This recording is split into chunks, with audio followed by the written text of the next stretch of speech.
아버지의 장례를 치른 지 일주일이 지났다. 시간은 무심하게 흘렀지만 내 마음은 여전히 안개 속을 헤매는 듯했다. 집안 곳곳에 남은 아버지의 흔적은 무겁게 나를 짓눌렀다. 평생을 무뚝뚝하고 엄하기만 했던 아버지. 작가가 되겠다는 내 꿈을 사치라며 비웃고 내 원고를 쓰레기 취급하며 내던졌던 그 모습이 마지막 기억이었다. 아버지의 유품 속에서 낡은 열쇠 하나가 나왔다. 30년간 단 한 번도 열린 적 없었던 아버지의 서재 열쇠였다.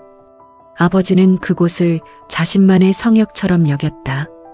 내가 어렸을 때 호기심에 문고리를 잡아 돌렸다가 불호령을 들은 이후 그곳은 우리 집의 금기나 마찬가지였다. 열쇠는 차갑고 무거웠다. 그 무게만큼이나 내 마음도 가라앉았다. 아버지는 저 문 너머에 무엇을 숨겨두었던 걸까? 냉혹한 사업가였던 아버지의 비밀 장부라도 들어있는 걸까?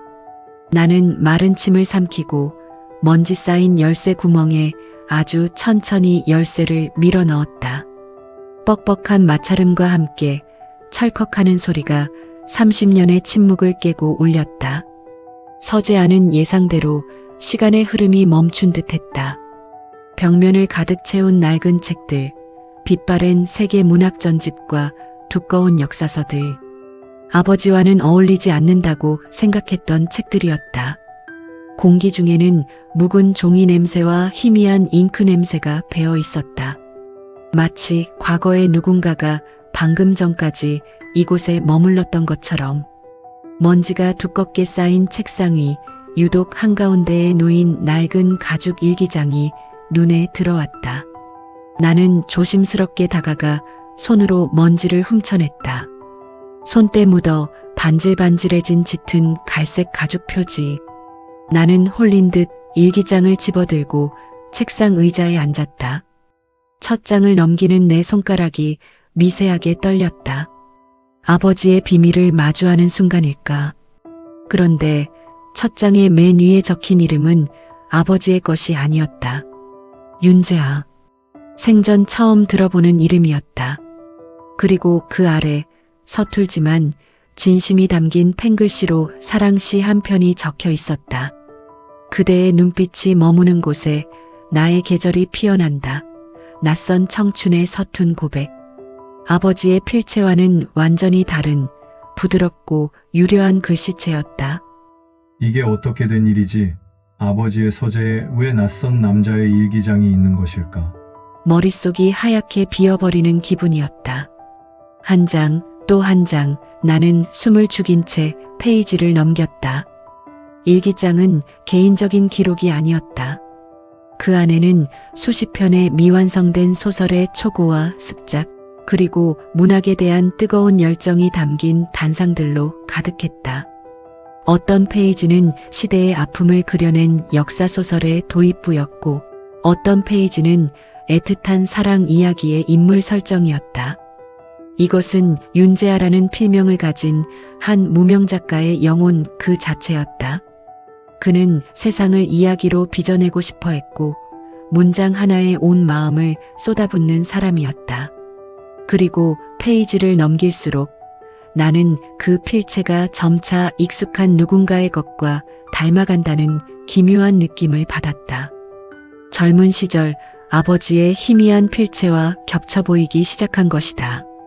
나는 설마 하는 마음에 일기장 뒤편의 날짜들을 확인했다. 1980년대 초반. 아버지가 어머니와 막 결혼하여 나를 낳기 직전의 시기였다. 심장이 거세게 뛰기 시작했다.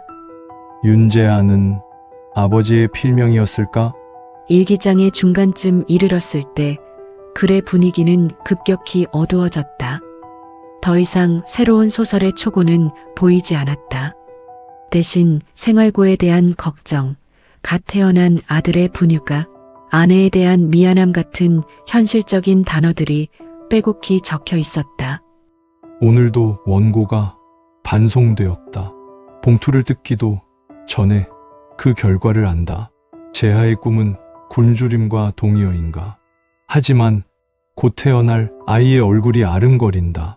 나는 좋은 작가가 될 수 있을까? 아니, 좋은 아버지가 될 수는 있을까?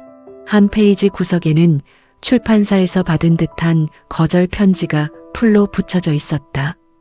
귀하의 문제는 뛰어나나 대중성이 부족하다는 정중하지만 냉정한 문장. 그 아래 아버지는 단 한 줄을 적어 놓았다. 세상은 나를 원하지 않는다. 그리고 마침내 어느 페이지에 이르러 나는 숨을 멈췄다.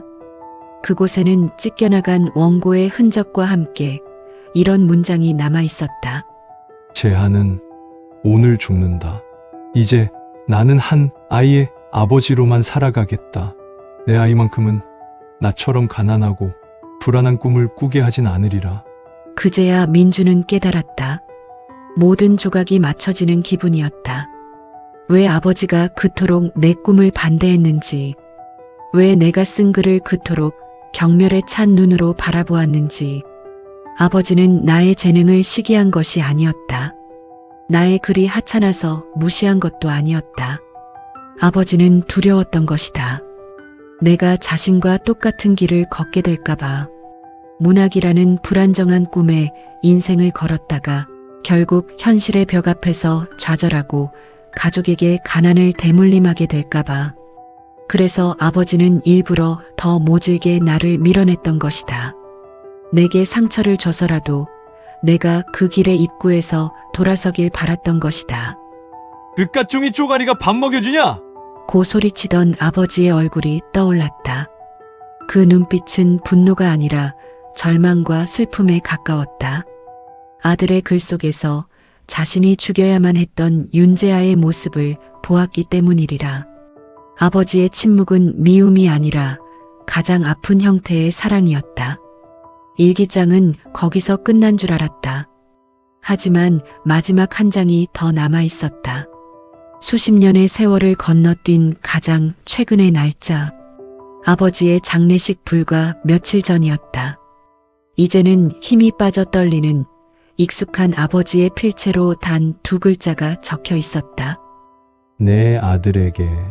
심장이 쿵 하고 바닥으로 떨어졌다. 이것은 아버지가 내게 남긴 마지막 편지였다. 민준아, 내가 이 글을 읽을 때쯤이면 나는 이미 이 세상에 없겠지. 평생 너에게 모진 아버지였음을 안다. 너의 재능을 보았을 때 나는 기쁨보다 두려움이 앞섰다. 나약한 아비는 내가 나와 같은 가난과 절망을 맛보게 하고 싶지 않다는 이기심에 너에게 가장 큰 상처를 주었다. 용서받지 못할 죄임을 안다. 하지만 민준아, 이것 하나만은 알아다오. 너는 나의 못다 이룬 꿈이었고 내가 세상에 남기는 가장 위대한 작품이었다. 부디 너는 나처럼 포기하지 말고 끝까지 너의 이야기를 완성하거라. 미안했다. 그리고 사랑한다. 민주는 그 자리에 주저앉았다. 손에서 일기장이 힘없이 떨어졌다. 뜨거운 것이 목구멍을 타고 역류했다. 참아왔던 모든 것이 한꺼번에 터져나왔다. 아버지에 대한 원망, 미움, 그리고 이해받지 못했던 외로움이 눈물이 되어 뺨을 타고 흘러내렸다. 아버지. 그는 어린아이처럼 소리내어 울었다. 냉혹한 사업가의 가면 뒤에 숨어있던 한 청년 작가, 윤재아를 위해 울었다. 아들을 위해 자신의 영혼을 죽여야 했던 한 남자의 위대한 희생을 위해 울었다. 그리고 그 깊은 사랑을 너무 늦게 알아버린 어리석은 자신을 위해 울었다. 30년 동안 굳게 닫혔던 서재의 문은 아버지와 나 사이를 가로막고 있던 오해와 침묵의 벽이었다. 이제 그 벽이 무너져 내렸다. 나는 비로소 아버지를, 그의 삶을, 그의 아픈 사랑을 마주할 수 있게 되었다. 몇 년의 시간이 흘렀다. 나는 아버지가 바라던 대로 나의 이야기를 완성했다. 내 첫 소설의 제목은 나의 가장 위대한 작품이었다. 그것은 아버지의 이야기이자 아버지의 필명이었던 윤재아에게 바치는 나의 대답이었다.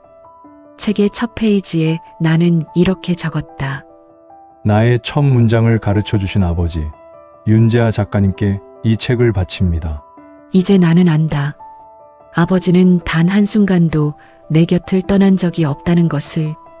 그의 침묵은 세상 가장 큰 응원이었고 그의 모진 말들은 가장 깊은 사랑의 다른 이름이었음을. 나는 아버지의 꿈을 이어받아 오늘도 글을 쓴다. 그가 내게 남긴 마지막 문장처럼 나 또한 그에게 나의 이야기로 답하기 위해서. 아버지, 당신 또한 나의 가장 위대한 작품입니다. 오늘 노을이 쓴 이야기에 끝까지 귀 기울여 주셔서 진심으로 감사합니다. 구독은 저의 다음 문장을 이끌어주는 힘이며 좋아요는 가장 따뜻한 공감의 표현입니다. 알림 설정으로 다음 작품의 첫 번째 독자가 되어주세요.